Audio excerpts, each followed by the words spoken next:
प्रार्थना की शक्ति काम करे आपके जीवन में। प्रार्थना हमें सत्य के लिए करनी चाहिए। तो प्रार्थना ऐसी शक्ति है, ना सिर्फ शारीरिक प्रॉब्लम, ना सिर्फ मानसिक, बल्कि आध्यात्मिक अपने आप पर स्थापित होने के लिए भी प्रार्थनाएं जो करवाई जाती है, ईश्वर को, गुरु को, मंगल मूर्ति हो, जो भी जहां पर भी हमारा विश्वास होता है, उस विश्वास की शक्ति से प्रार्थनाओं की रिजल्ट आती है। डर है तो I am God's property, no evil can touch me, जो मंत्र बताया गया है, या जो समस्या मुझे मार ही नहीं डालती वो मुझे मजबूत करती है। तो ऐसे जो मंत्र दिए गए वो आपको इस्तेमाल करने हैं। और सत्य की शक्ति जा रही है, उस पर विश्वास रखो, ये सत्य काम कर रहा है, ये समस्याओं को खत्म कर रहा है। मगर मन तुरंत देखना चाहता है। मैंने प्रार्थना की तो इमीडिएट चेक करना चाहता है कुछ हुआ कि नहीं हुआ, मगर होना उसी क्षण से शुरू हो गया।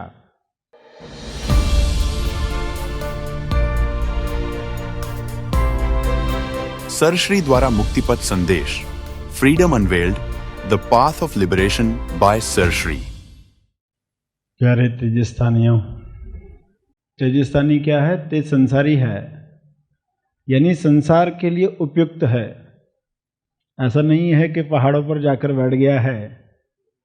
कोई इंसान बहुत बड़ा महल बनाए और जाके कहीं और रहे तो उसको क्या कहा जाएगा? फिर महल बनाया क्यों? और उसमें रहना नहीं था, संसार बनाया क्यों? ईश्वर ने संसार बनाया तो संसार में जो प्रश्न बार बार उठते हैं, कोई कंवारा है तो उसकी समस्या अलग है, कोई शादीशुदा है तो उसकी समस्या अलग है, बच्चे हैं तो उनसे कुछ सवाल उठते हैं। तो जब सवाल जवाब होते हैं तो कुछ कॉमन सवाल होते हैं। कई लोगों के बच्चों को लेकर सवाल होते हैं, कई लोगों की जॉब, नौकरी, बिजनेस से संबंधित सवाल होते हैं, और कुछ लोगों के सवाल मानसिक त्रास, डर, भय, चिंता से संबंधित होते हैं। और जिनके आध्यात्मिक सवाल होते हैं, तो ऐसे लोगों को जो ऐसे सवाल रखते हैं कि ऐसा हो रहा है तो क्या करे, वैसा हो रहा है तो क्या करे, क्योंकि कोई ना कोई चीज अखरती है, जब खटकती है तो ये सवाल आता है, कुछ और मुझे जानना है, कुछ मिसिंग है, आगे बढ़ना है। वरना इंसान आगे नहीं बढ़ना चाहे। जब तक उस अनुभव में स्थापित नहीं होते तब तक जो बातें खटकती है उनको समस्या मत समझना, उनको आगे बढ़ाने वाला स्टेपिंग स्टोन, स्प्रिंग बोर्ड समझना। स्प्रिंग बोर्ड पर खड़े होकर छलांग लगाई जाती है। स्विमिंग पूल के यहाँ एक स्प्रिंग बोर्ड होता है जहाँ खड़े होकर लोग छलांग लगाते। बड़ी छलांग लगानी है तो जो बहुत बड़ा लक्ष्य रखकर पृथ्वी पर आए हैं तो कहीं वो लक्ष्य भूल न जाए। तो सवाल उठता है, भाई ये समस्या क्यों खटक रही है, मुझे क्यों अटका रही है? तो इसको निमित्त समझना। ये निमित्त है, कहीं तुम्हारी यात्रा रुक न जाए।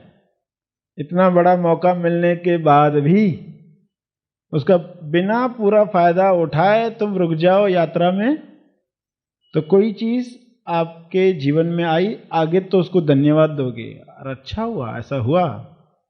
और वो समस्या जॉब की नहीं होती या हस्बैंड वाइफ के झगड़े की नहीं होती, अगर वो बच्चों को लेकर परेशानी नहीं होती तो हम तो आगे बढ़ने वाले ही नहीं थे।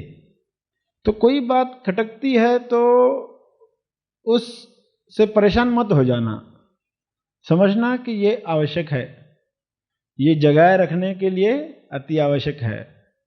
वरना हम फिर नींद में चले जाएं और सिर्फ अपने आप को ज्ञानी मानते रहे कि हमें तो ज्ञान मिल गया, मगर जीवन तो वैसा ही पुराना चल रहा है, तो यात्रा में रुकावट आ सकती है। उस ज्ञान का इस्तेमाल वो बेहोशी के लिए करेगा। तो बेहोशी के लिए उसका इस्तेमाल न करे। तो जिनके इस तरह के सवाल थे, कई सारे सवाल इसी तरह के थे कि ये कभी कभी व्यक्ति क्यों आता है, बादल जो सूरज को ढक देता है, एक छोटा बादल इतने बड़े महासूर्य को ढक देता है, इतने बड़े आनंद को ढक देता है जो हमारे अंदर है, इतने बड़े आनंद को छुपा देता है। कई लोगों के ऐसे सवाल है, एक बादल छुपा देता है, अरे हमारे जीवन में तो बहुत बादल आ गए, क्या करें, पूरा आसमान बादलों से भर गया ऐसा लगता है। तो इस तरह के कई लोगों के सवाल है। तो उन लोगों के लिए जो जवाब होता है, एक ही जवाब होता है, फिर उसको समझाने के लिए बहुत सारी पॉइंट्स होती है, मगर मूल जो जवाब होता है कि श्रवण जारी रखें, श्रवण चलता रहे, श्रवण को बंद ना करें, माया का सुनना टोटल बंद करें। अभी माया का श्रवण तो बंद होगा नहीं पूरा, क्योंकि संसार में ही रहते हैं, तो माया का श्रवण तो चलेगा। टीवी देखोगे, पड़ोसी से बात करोगे, कॉलेज में जाओगे, तो जो बातें सुनोगे कैसी होगी? हर एक अपने आप को लिमिटेड मानकर आपसे बात करेगा, और इतने कॉन्फिडेंस से करेगा कि आपको लगेगा कि मैं भी शरीर ही हूं, एक पल के लिए भी डाउट नहीं आएगा, वही सत्य लगेगा, माया का विज्ञापन ही सही लगेगा। कि प्यास लगे तो क्या करना चाहिए, जो माया बता रही है वही सही लगेगा। तो या तो श्रवण टोटली बंद कर दो माया का, तो समस्या नहीं आएगी, या फिर अगर वो श्रवण बंद नहीं हो सकता, तेज संसारी भी है, संसार में रहना ही है, तो सत्य का श्रवण तो जारी रखे। तो कुछ मान्यताएं जड़ से टूट जाती है और लगता है अरे हाँ इतना बड़ा आनंद है। तो कई सारे सवालों का जो जवाब था वो है श्रवण जारी रखे।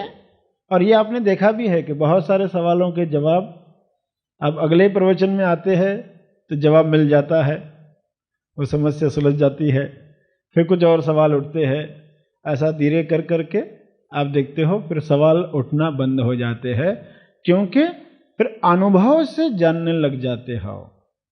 जब सिर्फ बुद्धि से जानते हो तो बार बार भूल जाते हो, बुद्धि से कोई चीज जानी तो भूल जाओगे।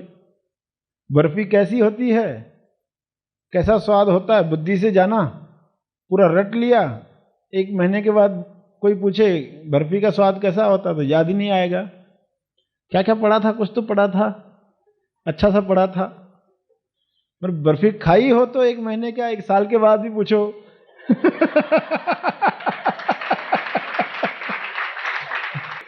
उसकी रिवीजन करने की जरूरत नहीं पड़ती है, बार बार रट्टा लगाने की जरूरत नहीं पड़ती है, क्योंकि वो अनुभव है। जब भी कोई पूछे बर्फी कैसी, तो आप झट से बताना वो ऐसी होती है, ऐसी होती है। शब्दों में हम नहीं बता सकते, तुमको लगता है आम की जैसी मीठी, मगर वैसी भी नहीं होती है। वो कॉन्फिडेंस कैसे आएगा बोलने का, क्योंकि वो स्वाद लिया है। हमारे अंदर जो अपने होने का एहसास चल रहा है, जो शरीर के परे है, शरीर की वजह से है मगर शरीर पर नहीं है। आईने की वजह से आपको अपना पता चलता है चेहरे का, मगर वो आईने पर नहीं होता। आईना हालांकि जानना चाहता है कि मैं जानूं, और आईने को कहा जाता है तुम नहीं जान सकते। आईना क्या है, मनोशरीर यंत्र, उसको बार बार अंडरस्टैंडिंग दी जाती है कि ये अनुभव तुम्हारी वजह से होता है मगर तुम पर नहीं होता, तुम वो अनुभव नहीं करते, अनुभव ही अनुभव का अनुभव करता है। जानने वाला ही जानने वाले को जानता है, उसमें तुम मात्र उपस्थित होते हो, तुम्हें और कुछ करना नहीं होता। जब तुम बहुत धूल अपने ऊपर डाल देते हो, विचारों की, समस्याओं की, सवालों की, शक की, डाउट की, अविश्वास की, मान्यताओं की, कपट की, अनुमानों की, ये धूल सिर्फ हटनी चाहिए। तो जिस दिन आईना ये जान जाता है, यानी मनोशरीर यंत्र, उस दिन वो चुप होना सीखता है। जैसे ही वो शांत होना सीखता है तो सब तरह के अनुभव प्रकट होना शुरू हो गए। तो इतनी आसान चीज कठिन हो जाती है, क्या कारण हो सकते हैं? कुछ बाहरी परेशानियां, शादी की, जॉब की, बच्चों की, या मानसिक कोई परेशानी, तो उससे संबंधित सवाल आते हैं तो हमेशा ये याद रखना कि हर समस्या जो आती है वो आपको मजबूत करने के लिए आती है। समस्या के साथ तनाव आता है, एग्जाम के साथ डर आता है, खाली समय के साथ बोर्डम आता है, उटपटांग कुछ सुना तो कन्फ्यूजन आता है, मगर हम उस समस्या से तो बाहर आ जाते हैं थोड़े दिनों के बाद, मगर उस तनाव के बारे में कुछ नहीं सीखते। एग्जाम तो पास हो जाते हैं, मगर डर जो आया उसके साथ उसके बारे में कुछ नहीं सीखते। खाली समय तो बीत गया, मगर बोर्डम के बारे में कुछ नहीं सीखा। तो कब सीखेंगे? क्योंकि जब तक नहीं सीखोगे तब तक रिपीट होगा। बच्चों को जो आप सिखाते हैं, नहीं सीखता तो वापस रिपीट करते, फिर नहीं सीखा वापस रिपीट करते। तो अगर वाकई मुक्त होना चाहते हो तो सीख लो वो जो सिखाने आया है। समस्या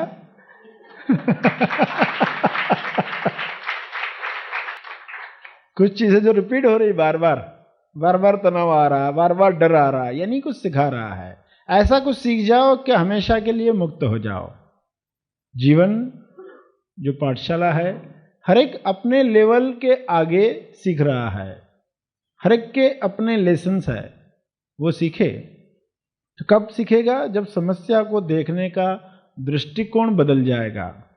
तो जो भी समस्या आज आपकी है उसको कैसे लेना है, उसको निमित्त करके लेना है, इसका फायदा उठाना है।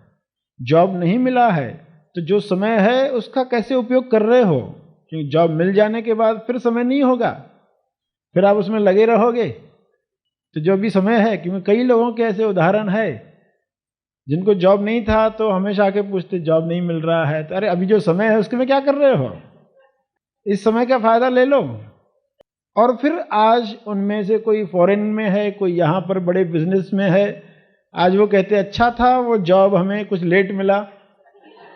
एक्चुअली तो वो बड़े जॉब के लिए तैयारी करवाई जा रही थी, स्किल थी नहीं बॉडी में उस जॉब को हैंडल करने की, कि जितना बड़ा जॉब आपको संभालना है उतनी तैयारी भी तो हो बॉडी की, उतना कैपेसिटी तो हो, एफिशिएंसी तो हो, स्टेमिना तो हो।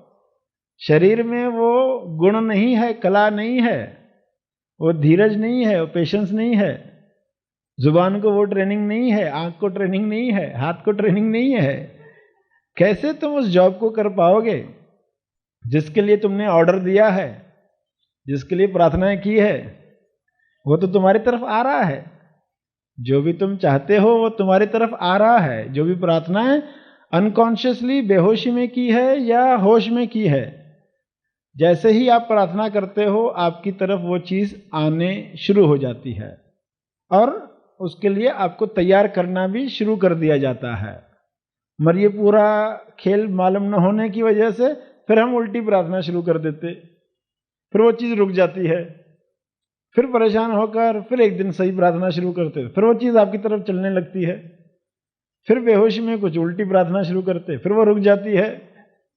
कितना समय इसी खेल में चला जाता है। तो ये विश्वास के साथ कि वो चीज आपकी तरफ आ ही रही है, बीच में हमें ब्लॉक्स डालने नहीं है, नेगेटिव थिंकिंग करनी नहीं है, हमें पॉजिटिव दृष्टिकोण से, हैप्पी थॉट से उसको आने देना है। मिस ट्यूनिंग बंद कर देनी है। हर चीज ट्यून्ड है, आपकी तरफ आ ही रही है, सिर्फ कुछ नेगेटिव अज्ञान के विचार जो समझ न होने की वजह से चलते हैं, वरना तो इतना खूबसूरती से प्रकृति में चल रहा है, हर चीज पॉजिटिव है प्रकृति में, कोई भी चीज नेगेटिव नहीं है। सिर्फ इंसान के अंदर ही एक कॉन्ट्रास्ट मन है जो धीरज नहीं रख पाता, जो थोड़ा सा सब्र नहीं कर पाता, और उस समय में वो बहुत कुछ नेगेटिव सोचने लगता है, अरे नहीं होगा, लगता तो नहीं है, उसके अनुमान शुरू हो जाते हैं, और वे अनुमान ही उस चीज को रोक देते हैं। वो डाउट ही उन चीजों को रोक देता है। वो चेकिंग करने वाला मन चेक कर करके आनंद को मार देता है। आनंद आया भी है, पक्का करूं, आया है क्या, पक्का करूं, लगता तो नहीं है, पक्का करूं, वाकई आनंद मिला है क्या, जरा देखूं, चेक कर करके वो आनंद को मार देता है। तो असली समस्या वह है। लोग बोलते भूत होते हैं, नहीं होते, ऐसे सवाल होते। तो उनको बताया जाता है कि जैसे तुम सोचते हो भूत होते हैं वैसे नहीं होते।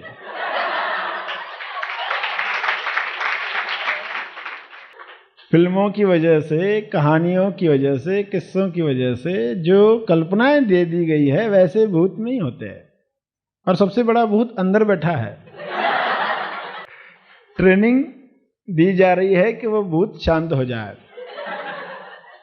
उसको भक्ति मिल जाए, वो भूतकाल से छूट जाए, कल कल उसकी बंद हो जाए। कोई मशीन चलती है ना तो कल कल की आवाज होती है, उसमें किट किट होती है, कल कल होती है, कल कल जो बीत गया, कल जो आने वाला, कल। तो फिर जो लोग डरे हुए होते हैं समस्याओं से, भूतों से, या जो कहानियां किससे सुने हैं, तो उनको बताया जाता है एग्जैक्टली वैसा नहीं है। और जो भी चीजें हैं तुम्हारे सहयोग के लिए है, जो भी चीजें हैं तुम्हारे लिए निमित्त है। आकाश के नक्षत्र जो तुम पर असर करते हैं, तो लोग ज्योतिष से डरे हुए हैं, कुंडली से डरे हुए हैं, या ऐसी बातें भूतों की करने की, ऐसी बातों से जो डरे हुए हैं। धरती का आकर्षण, चुंबकीय आकर्षण, सब चीजें निमित्त है। सोचो अगर धरती आपको नहीं खींच रही होती, उसका असर नहीं होता आप पर, तो क्या होता? आप कैसे चल फिर रहे होते? तो असर तो है, धरती का भी असर है और नक्षत्रों का भी है, मगर वो हमारे लिए निमित्त है। हमारा काम और खूबसूरती से हो, हमारे आनंद में बढ़ोतरी हो। मगर लोग सोचते अरे ऐसे मेरे नक्षत्र, ऐसे ऐसे मेरे साथ हो रहा है, क्यों हो रहा है? तो उनको बताया जाता है इनका असर है, मगर 10%, 15% इससे ज्यादा नहीं है। 90% तुम्हारे विचार, तुम्हारे विचार क्या है उस पर सब आधारित है। बाहरी चीजों का असर सिर्फ इसलिए होता है क्योंकि तुम रिसेप्टिव हो उन चीजों के लिए। अगर तुम्हारे 90% विचार भी नेगेटिव है, तो फिर बाहर की चीजों का तो असर होगा ही, नेगेटिव परिणाम तो होगा ही। आपके विचार बदल गए हैं तो ये 10-15% कुछ भी नहीं कर पाएंगे, उल्टा निमित्त बनेंगे आपको आगे बढ़ाने के लिए, आनंद की संभावनाओं को खोलने के लिए।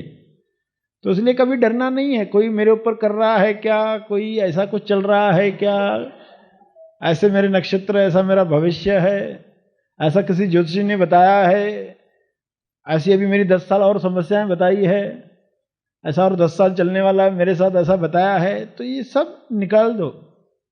तो समस्या जो है वो आपको मजबूत करने के लिए आई है। समस्या आई है तो यही सवाल पूछना अपने आप से। क्या सवाल पूछना? क्या ये समस्या तुम्हें मार डालेगी? क्या इस समस्या से मर जाओगे? जवाब क्या आएगा? नहीं। अगर हाँ आता तो बात ही खत्म हो गई। अगर मार नहीं डालेगी तो मजबूत करेगी। दो ही काम करती है, या तो मार डालती या तो मजबूत करती है। तो समस्या आई है मजबूत करने के लिए, मजबूत हो जाओ, क्योंकि बहुत मजबूत काम करने हैं आगे।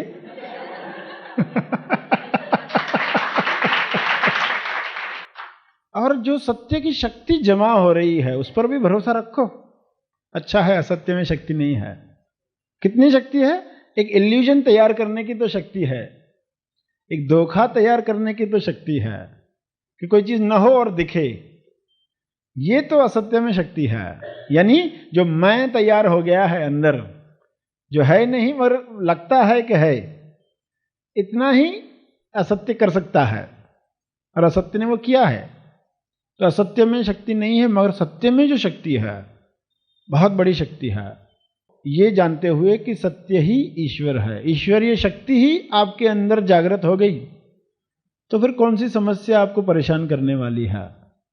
इस संसार में ये सब काम करते हुए पैरेलली अगर अपने आप को नहीं जाना तो सब समस्याएं सुलझ जाने के बाद भी आप आफत में ही रहे, और उसी चीज को प्राप्त किया और सब तरह की समस्याएं जीवन में रहते हुए भी आप आनंदित जी पाए।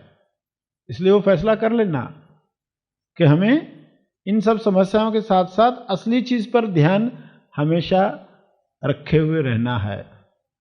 प्रार्थना की शक्ति काम करे आपके जीवन में। अब होश में प्रार्थना करोगे, आज की अंडरस्टैंडिंग के साथ प्रार्थना करोगे, पहले भी प्रार्थनाएं की थी, अब भी प्रार्थना होगी, तो क्या समझ में आएगा कि असली प्रार्थना हमें सत्य के लिए करनी चाहिए। क्योंकि सत्य की शक्ति में सभी समस्याओं से बाहर आना तो है ही है, मगर असली आनंद में स्थापित होना भी है। अगर वो हो जाए तो फिर किस चीज की कमी है। तो सत्य के लिए प्रार्थना चलती रहे हर रात। जो भी आज कोई समस्या को महसूस कर रहे हैं, क्योंकि बहुत सारे सवाल आए, तो ऐसी ही समस्याओं के है सवाल, तो उन सब के लिए जवाब यह है कि वो प्रार्थना भी जारी रखे हर रात सोने से पहले, सुबह उठते ही। क्योंकि वो समय जो होता है वो आपके अंतर्मन के अंदर उस प्रार्थना को भेजने का आसान समय होता है। जब बाहरी मन यानी शंकालु मन, डाउट करने वाला, जो प्रार्थना तो करता है, लगता तो नहीं होगी पूरी, ऐसा कुछ साथ में बोलते ही रहता है। तो रात को सोते वक्त या सुबह उठते ही वो समय कैसा होता है, बाहरी मन थोड़ा थका हुआ रहता है, शांत रहता है, अभी सब तरह के जंजाल शुरू नहीं हुए हैं, तो वो समय बेस्ट बताया गया है। मगर ऐसा नहीं कि वो समय निकल गया तो अभी हम प्रार्थना नहीं कर सकते। प्रार्थना तो हर समय किया जा सकता है। आपका हर शब्द आगे प्रार्थना हो जाएगा। हर शब्द जो आप बोलते हो, तो हर शब्द प्रार्थना हो जाए, उसके लिए ही प्रार्थना शुरू कर दी जाए। शुरुआत हुई तो अंत हो सकता है। तो प्रार्थना की शक्ति है, तो शक्ति तो आपके पास है ही, पहले से ही दे दी गई है। ये प्रकृति का नियम है। समस्या आने से पहले ही उसका जवाब, उसका समाधान आपको दे दिया गया है। सिर्फ अपने अंदर टटोलना है और उसका जवाब मिल गया। तो ऐसी अगर शक्ति आप रखते हो तो उस शक्ति का इस्तेमाल करना सीखे। ऐसा नहीं कि अलादीन का चिराग पड़ा हो और हम इस्तेमाल ही नहीं कर रहे हो। तो प्रार्थना ऐसी शक्ति है, ना सिर्फ शारीरिक प्रॉब्लम, ना सिर्फ मानसिक, बल्कि आध्यात्मिक अपने आप पर स्थापित होने के लिए भी प्रार्थनाएं जो करवाई जाती है, ईश्वर को, गुरु को, मंगल मूर्ति हो, जो भी, जहां पर भी हमारा विश्वास होता है, उस विश्वास की शक्ति से प्रार्थनाओं की रिजल्ट आती है।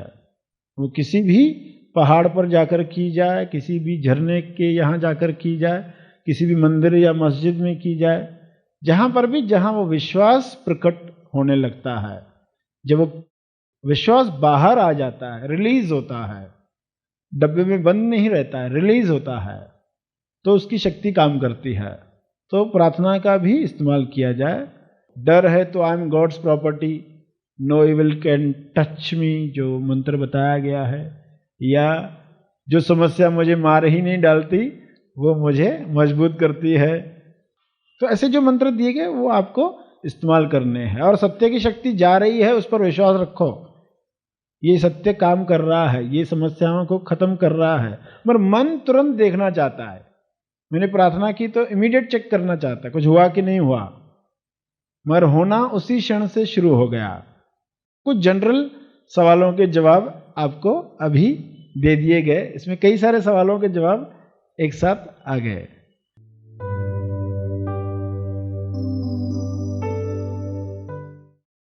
अगला सवाल है, मेरे गांव में माँ बाप, भाई, फैमिली रहते हैं। वे जब कोई भी काम करते हैं वह पूरा नहीं होता तो तकलीफ होती है, झगड़े होते हैं। मैं जब गांव गया तो माँ रोकर बता रही थी कि कुछ तो करो, कि हमारे घर में करनी किया है। माँ बाप ने अच्छी आदमी के पास जाकर पूछा तो उन्होंने कहा कि अभी से वह करनी शुरू हुई, 20 साल तुम्हें बहुत तकलीफ देने वाली है। तो सत्य क्या है? इसका जवाब दे दिया गया है। सब तरह की चीजें कब तक असर करती है? जब तक आप रिसेप्टिव हो। 90% विचार आपके जो है वो बहुत बड़ा पावर है। जब वो भी नेगेटिव हो जाते हैं तो फिर बाहर की एक छोटी नेगेटिव बात भी आप पर असर करती है। जैसे दुआ का असर होता है वैसे बद्दुआ का असर होता है। तो जो आपके लिए नेगेटिव विचार रख रहा है उसका असर भी आप पर होगा, मगर तब जब आप रिसेप्टिव हो, जब आपके विचार नेगेटिव हो, जब आप उनको वेलकम करने के लिए खुले हो। सब चीज़ों का असर है, जैसे बताया नक्षत्रों का और धरती का, सब चीज़ों का असर हो सकता है, मगर एक ही शर्त है उसकी, पर्सन रिसेप्टिव है। तो 90% आपके विचार कैसे है वो देखो, क्या वो पॉजिटिव है कि नहीं है, वो आशावादी है कि नहीं है। तो बस वो है तो आपको इन बातों पर सोचने की ज़रूरत नहीं है। मगर वो जो लोग घर वाले, उन सबको कैसे ये समझाया जाए, उस पर आप ज़रूर काम कर सकते हैं, उनको बता सकते हैं। क्योंकि लोग तो बहुत शॉर्टकट चाहते हैं, अपने प्रॉब्लम का हल कैसे हो, कोई बता दे कि ये करो जाके तुम्हारा ठीक हो जाएगा, तुम वो जाके करो ठीक हो जाएगा, और फिर वही करते रहते। पर उन सब से आपके विचार सिर्फ पॉजिटिव करने का एक तरीका होता है। तो असली बात अगर समझ में आ गई है तो फिर ये सवाल आपको परेशान नहीं करेगा।